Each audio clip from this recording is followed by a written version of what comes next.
నాకెప్పుడు ట్రాన్స్ఫర్ అవుతుందో తెలియదని వంకతో ఇంట్లో సామాన్లు సర్దో, పిల్లల్ని స్కూలుకు పంపించవు, కాఫీ అడిగితే టీ కొట్ల నుంచి తెప్పిస్తావు, వంట చేయమంటే హోటల్ నుంచి ఫుడ్ తెప్పిస్తావు. కానీ బెడ్రూమ్ మాత్రం రెడీ చేస్తుంది. అందుకే కదా మేము ముగ్గురం, మళ్ళీ ఇంకో బాబు మమ్మీ పొట్టలో ఉన్నాడు. చెప్పు డాడీ, అవునా కాదా? చెప్పు డాడీ, చెల్లి అడుగుతుంది, చెప్పు. చెప్తావా లేదా? లేకపోతే మమ్మీ చెప్పేస్తాను. మిమ్మల్ని మీరు మాట్లాడుకోపోయినరా? మీకు చెప్తా.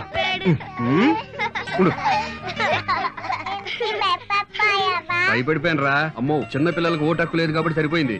ఉంటే భారతదేశ భవిష్యత్తు గంటకో రకంగా మార్చేసేవారు. ఏమోలే, మంచి మంచి లీడర్స్ వచ్చేవాళ్ళేమో.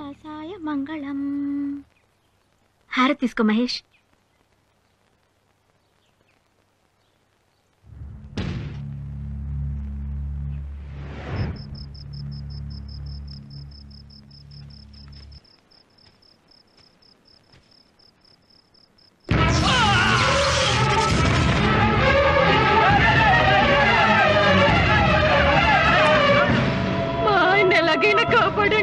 ఏం పర్లేదమ్మా, మీ ఆయన కరెంట్ షాక్ తో ఎగిరిపట్టడం వల్ల గుండెకి దెబ్బ తగిలింది.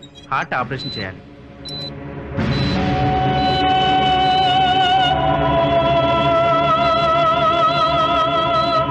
జనరేటర్ ఆన్ చేయమని చెప్పండి. ఎమ్మెల్యే మనుషులు వచ్చి జనరేటర్ తీసుకెళ్లారు సార్. నన్ను అడగకుండా ఎలా ఇస్తారయ్యా? ఎంత చెప్పినా వినకుండా వాళ్ళ పార్టీ ప్రెసిడెంట్ వస్తున్నాడని దౌర్జన్యంగా తీసుకెళ్లారు సార్. ఈ విషయం ఆపరేషన్ మొదలు పెట్టక ముందే చెప్పాలి కదా. ఇప్పుడు ఆ రైతు పరిస్థితి ఏంటి? అర్జెంట్ గా కళ్యాణ మండపానికో సినిమా థియేటర్ కో ఫోన్ చేసి తెప్పించండి.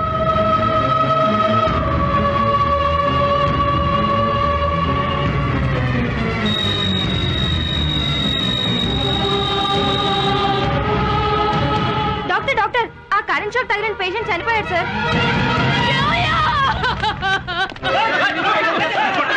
చెప్తుంటే వినండి, మీకు దండ పెడతామయ్యా.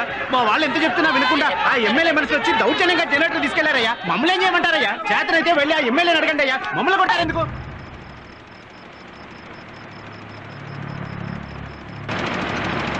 డిఎస్పీ గారు, కరెంటు పోద్దని జనరేటర్ కూడా తెప్పించాం. మందు పాత్రలు అయింటే జాగ్రత్త. ఉంటాను.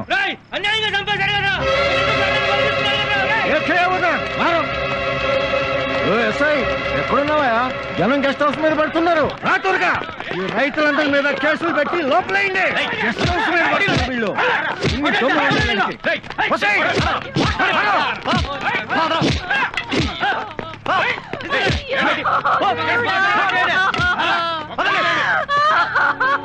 మీరు నాశనం అయిపోతారా?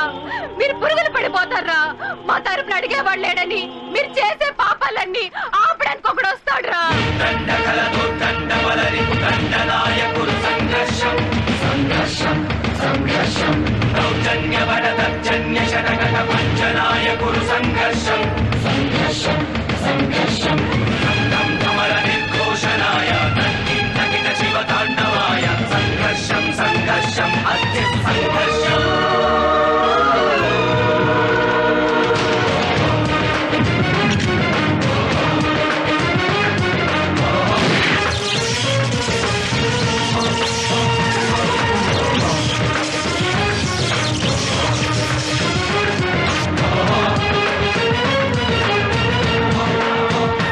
ఇన్స్పెక్టర్, ఎవరు రమ్మన్నారు? నువ్వు ఇక్కడికి వచ్చావు?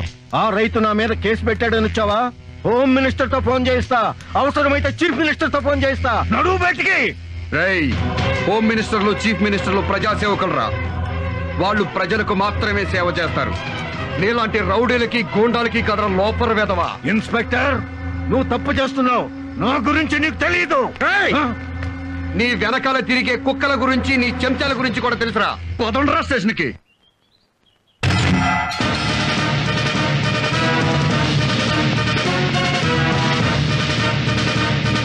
గవర్నమెంట్ గెస్ట్ హౌస్ మీద దాడి చేసినందుకు వీళ్ళ మీద కేసు బుక్ చేశారా? అవును సార్.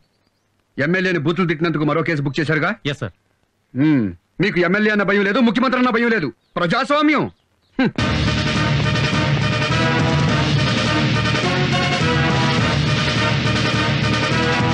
రైతుల మీద కేసు బుక్ చేశారు. ఓకే, ఇదేంటయ్యా రైతుల మీద కేసు బుక్ చేశారు, మరి వీళ్ళ మీద ఎఫ్ఐఆర్ రాలేదే? సార్ అది అదే ఆపరేషన్ థియేటర్లో జనరేటర్ తీసుకెళ్ళిపోయారు కదా, ఎందుకు బుక్ చేయలేదు? పొలిటీషియన్స్ అంటే భయమా? వచ్చా? ఎమ్మెల్యే అంటే భయం. పోగొడతా. పదరా. Come on go.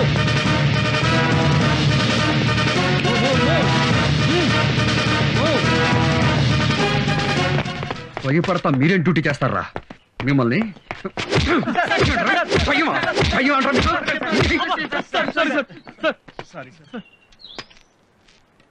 ఇంకెప్పుడు భయపడరుగా?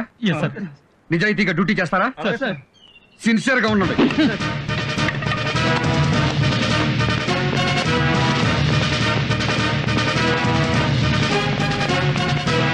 చూడండి, జనరల్ గా మా పోలీసులు ఎవరు అధికారంలో ఉంటే వాళ్ళ చంక నాకుతారు. ఇక మీద అలా ఉండరట. మిమ్మల్ని క్షమాపణ అడుగుతున్నారు. అడగండి క్షమాపణ. మమ్మల్ని క్షమించండి. ఇక నుంచి మీకు సేవ చేస్తారు. ఓకే, వెళ్ళండి. మిస్టర్ మహేష్, ఇవిగో బెయిల్ పేపర్స్. ఎమ్మెల్యే గారిని విడిచిపెట్టండి. ఎమ్మెల్యే గారు నేరం చేశారు. సూపర్ స్టార్ కృష్ణ గారు అబ్బాయి మహేష్ బాబుకి కొడుకు పుట్టాడని తెలుసు. చిరంజీవి గారు అబ్బాయి మెగాస్టార్ కాబోతున్నాడని తెలుసు.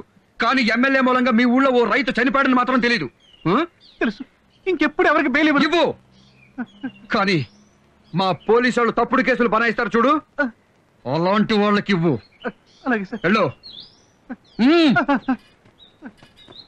ఇన్స్పెక్టర్ గారు, ఒక్క మాట మీతో మాట్లాడాలి. 2 నిమిషాలు ఎలా వస్తారా?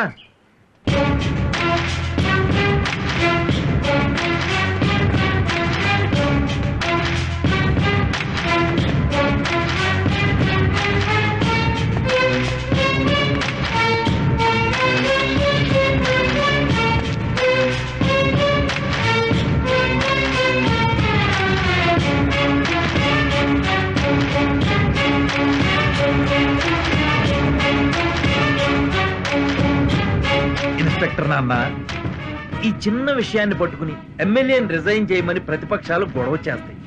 పార్టీ అధ్యక్షుడిగా నేను నిన్ను రిక్వెస్ట్ చేస్తున్నా, ఈ కేసు వదిలేయమ్మా. బెదరో, మన సైడ్ తప్పు లేదని నేను చెప్పడంలా. కాకపోతే ఈ విషయం జర్నలిస్టులకు తెలిసిందనుకో, గోరంతలు కొండంతలు చేస్తే ప్రభుత్వానికి ఇబ్బంది అవుతుంది. అందుకని నా మాటిని.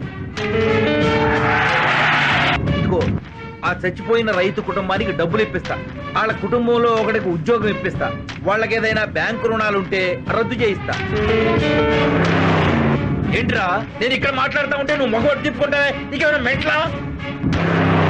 బిల్డప్ ఇవ్వకుండా సమాధానం చెప్పు. ఎమ్మెల్యేను వదులుతావా లేదా? ఎంత పొగరా నీకు? దిగరా, కారు దిగరా. కారు దిగి నడిచెళ్ళు.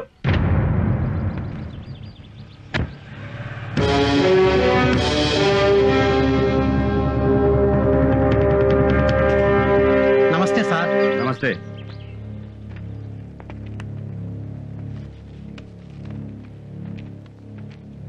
సార్, ఆ పార్టీ ప్రెసిడెంట్ ఇలాంటిది ఏదో చేస్తాడని నేను ముందే అనుకున్నా. రాజకీయ నాయకులు కదా, మనం ఏం చేయగలం? సార్, మీరే ఏం చేయలేమంటే ఇక మన డిపార్ట్మెంట్ లో మొగోడే ఉండడు సార్. ఏం చేద్దాం ఇప్పుడు? మిమ్మల్ని నడిపించాడు కదా, వాడిని పరిగెత్తించాలి సార్. నా పేరు వెంకటరెడ్డి అండి. పార్టీ ప్రెసిడెంట్ గారు క్వాలిస్లో వెళ్తున్నారు. అందులో నక్సలైట్లు బాంబు పెట్టారు.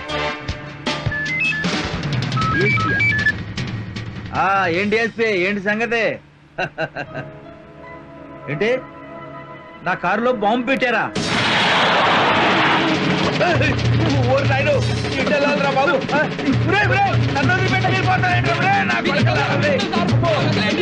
నా కారులో బాంబు పడ్డా. అటు ఎస్పీ గారు మంచాడు కాబట్టి ముందుగా చెప్పాడు, లేకపోతే నేను వెళ్ళిపోయావండి బాబు. ఈ అడవిలో బాంబు ఏంట్రా నాయనా? ఎంత పరిగెత్తిస్తున్నారా నన్ను? డ్రైవర్ గన్మన్, నేను ఇక్కడ ఉన్నాను రా.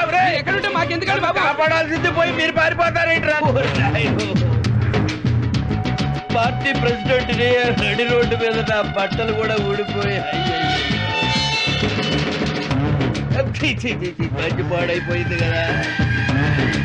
ఈ డొంకల్లో నేను ఇంకెంత దూరం పరిగెత్తాలో నాయన. నాకు పరీక్ష ఏంట్రా బాబు, ఎవడన్నా చూడటం లేదు కదా. సార్ ఏమైంది సార్? కారు పంచర్ అయిందా? కారు పంచర్ కాదురా, నాకు పంచర్ అయింది. ఒరే నా కారులో ఎవడో బాంబు పెట్టాడంట. పార్టీ ప్రెసిడెంట్ మీ కారులో బాంబు పెట్టడం ఈ రోజుల్లో పార్టీ అధ్యక్షుడు గౌరవం ఎక్కడ ఏడిచిందిరా బాబు. పెద్ద బాంబు పెట్టారంట, పెద్ద బాంబు. చేయగారు ఆ బాంబు పెట్టినట్టు పట్టుకుని ఎన్కౌంటర్ చేసి పారండి నా కొండిగాళ్ళే. అయ్యో ఎంత దూరం పరిగెత్తాలరా నాయన, కాళ్ళు లాగుతున్నాయి కదా.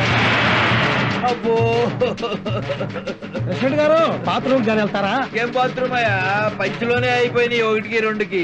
అమ్మయ్యా పోలీస్ స్టేషన్ కి వచ్చేసాంరా బాబు. ఏం ఖలీల్ భాయ్, ప్రెసిడెంట్ గారిని ఎలా పరిగెత్తించాను? గుర్రం లెక్కన పరిగెట్టించారు సార్. నన్ను పరిగెత్తించడం ఏంటి? మీరు నన్ను స్టేషన్ దాకా నడమన్నారు కదా సార్, మా కానిస్టేబుల్ కోపం వచ్చింది. ప్రెసిడెంట్ గారిని పంచుడేదాకా పరిగెత్తించమన్నాడు. డిఎస్పీ ఆఫీస్ ఫోన్ చేశాను, మీ కారులో నక్సలైట్లు బాంబు పెట్టారని చెప్పి. చెత్త నా కొండిగా, ఒక ప్రెసిడెంట్ తో పెట్టుకుంటావురా నువ్వు? నన్నే ఇన్సల్ట్ చేస్తావురా నువ్వు? నిన్ను నరికి పోగులు పెడతారా నిన్ను.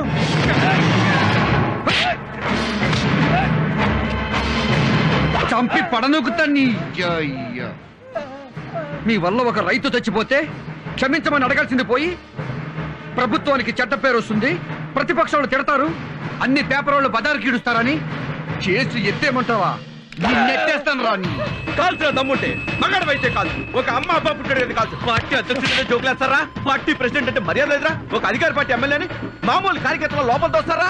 ఈయన కొండిగాడిని వదిలిపెట్టు. మీరు ఊరుకోండి సార్, మీరు తల్లో పేర్లు అంటాడు. మీరు బీపీ పెంచుకోకండి. సీఏకి నీకెంత ఉందంటే డిఎస్పీకి నాకెంత ఉండాలా? కాల్స్తావా? కాల్చరా? కాల్చు. కాలువరా, కాలు, ఫ్రంట్ కాలు, బ్యాక్ కాలు, కాలువరా నా కొడక, కాలువరా, దమ్ముంటే కాలువరా నా కొడక. జాగ్రత్త, ప్రాణం తీస్తా. సార్ నేను తీసుకొస్తాను పదండి. కాలుచ్చాడంటే కాలుచ్చాడు, నా బొచ్చు కాలవాలి నన్ను.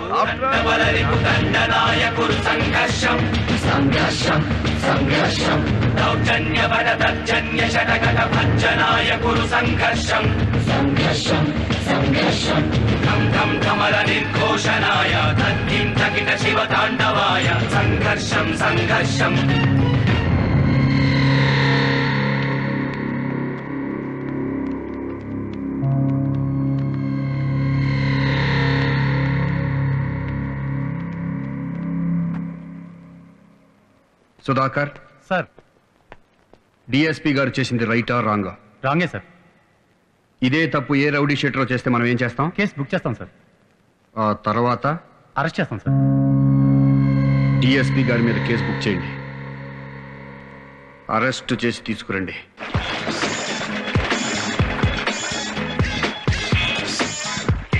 హలో, హోమ్ మినిస్టర్ గారు ఇంకా నిద్రపోతున్నారా? అయితే నిద్ర లేపకండి. మన ఎమ్మెల్యేని మన వాళ్ళందరినీ తీసుకొచ్చేసాం. డిఎస్పీ గారు మ్యాటర్ సెటిల్ చేశారులే. ఆఫ్టర్ ఆల్ సీఏ గురించి హోమ్ మినిస్టర్ కాల్ చేస్తారండి సార్. నేను ఉన్నాను కదా. ఏంటమ్మా ఎట్టొచ్చారు? మీ మీద కేసు బుక్ చేసాం సార్. ఎంత ధైర్యం రా మీకు? అరెస్ట్ చేసిన వాళ్ళని బెయిల్ లేకుండా విడిపించుకెళ్ళినందుకు మిమ్మల్ని అరెస్ట్ చేస్తున్నాం సార్.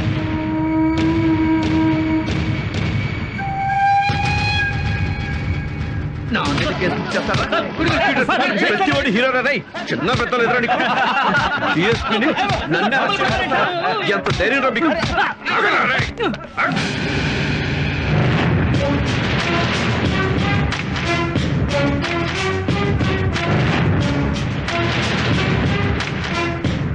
నిజాయితీగా డ్యూటీ చేస్తున్న పోలీసుల మీద చేయి చేసుకుంటావరా?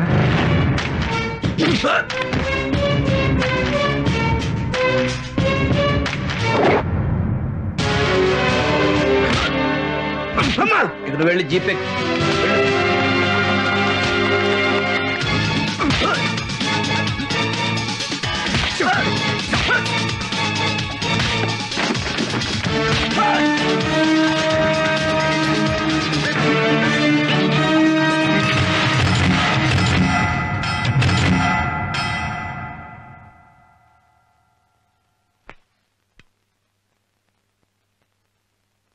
I'm sorry brother.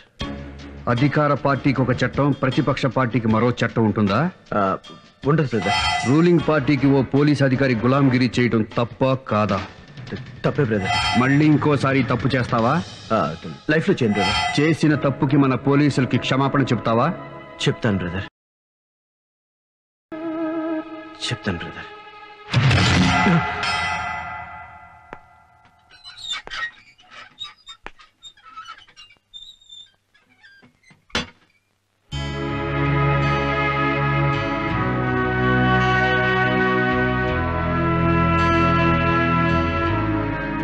క్షమించండి. Sorry brother, I'm sorry. ప్రజాసేవ చేయనోడు రాజకీయాల్లో ఉండటానికి వీల్లేదు. రాజకీయ సన్యాసం చేయాల్సిందే.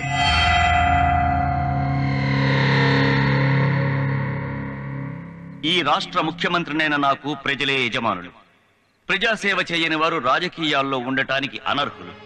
అందుకే మీరు గెలిపించిన ఎమ్మెల్యేని, మిగతా రాజకీయ నాయకుల్ని రాజకీయ సన్యాసం చేయాల్సిందిగా ఆదేశిస్తున్నారు. ప్రజలు కూడా ఒక్క విషయం గుర్తుంచుకోవాలి. ప్రత్యేక సేవలు చేస్తాం, మీకు ప్రత్యేక శ్మశానాలు కట్టిస్తాం అనగానే గుడ్డిగా నమ్మి ఓట్లు వేయకండి. చేసిన తప్పుల్ని మళ్లీ చేయకుండా ఎప్పుడూ ప్రజల మధ్య ఉండేవాణ్ణి ఎమ్మెల్యేగా ఎన్నుకోండి. నష్టపోయిన రైతు కుటుంబాన్ని ఆదుకుంటానని విన్నవిస్తూ వారి కుటుంబానికి నా ప్రగాఢ సంతాపాన్ని తెలియజేస్తున్నాను. నిజాయితీగా డ్యూటీ చేస్తున్న ఇన్స్పెక్టర్ మహేష్ ని హృదయపూర్వకంగా అభినందిస్తున్నాను. జై హింద్. సేవ చేయకుండా ప్రజలకు ద్రోహం చేశాం కాబట్టి మేము పదవుల కనర్సులం కనుక మేము రాజకీయ సన్యాసం స్వీకరిస్తున్నాం. ఇప్పుడు చెప్తారా రాజకీయం అంటే ఏంటో? ఎలక్షన్లో నిలబడేటప్పుడు ప్రజల దగ్గరికి వెళ్ళి వాళ్ళ కాళ్ళకి దండం పెట్టి, వాళ్ళ పిల్లలకి ముద్దులు పెట్టి, వాళ్ళ ముక్కు తుడిచి, ఆ గుడ్డతో మొహం తుడుచుకుని అబ్బా ఎంత పుణ్యం చేసుకున్నామని కాకాపట్టి వాళ్ళ ఓట్లతో ఎమ్మెల్యే అయిపోయి మంత్రులు అయిపోయి, అదే ఓట్లేసిన జనం మీ దగ్గరికి వస్తే ఎమ్మెల్యే గారు లేరు, మంత్రి గారు లేరు, వేరే పనిలో ఉన్నారు, ఇప్పుడు కలవరు అని అపాయింట్మెంట్ ఇవ్వకుండా తిప్పించుకుంటున్నారు. ఇది కాదురా రాజకీయం అంటే. గెలిచి రాజధాని చేరుకున్నాక మీరే ప్రజలకు ఫోన్ చేసి, నేను మీ దయతో గెలిచిన ఎమ్మెల్యేని, మీ ఊళ్ళో కరెంటు ప్రాబ్లం ఉందా, వాటర్ ప్రాబ్లం ఉందా, నేను మీకు సేవ చేసుకోవాలనుకుంటున్నాను, నన్ను ఎప్పుడు రమ్మంటారు, మీరు ఎప్పుడు కలుస్తారు, మీరు నిద్రపోయే టైం ఎప్పుడు, మీరు పొలానికి వెళ్ళే టైం ఎప్పుడు, అమ్మ వంట చేసుకునే టైం ఎప్పుడు అని మీరే ప్రజల దగ్గర అపాయింట్మెంట్ తీసుకుని పబ్లిక్ సర్వీస్ చెయ్యాలరా. ఇదిరా రాజకీయం అంటే.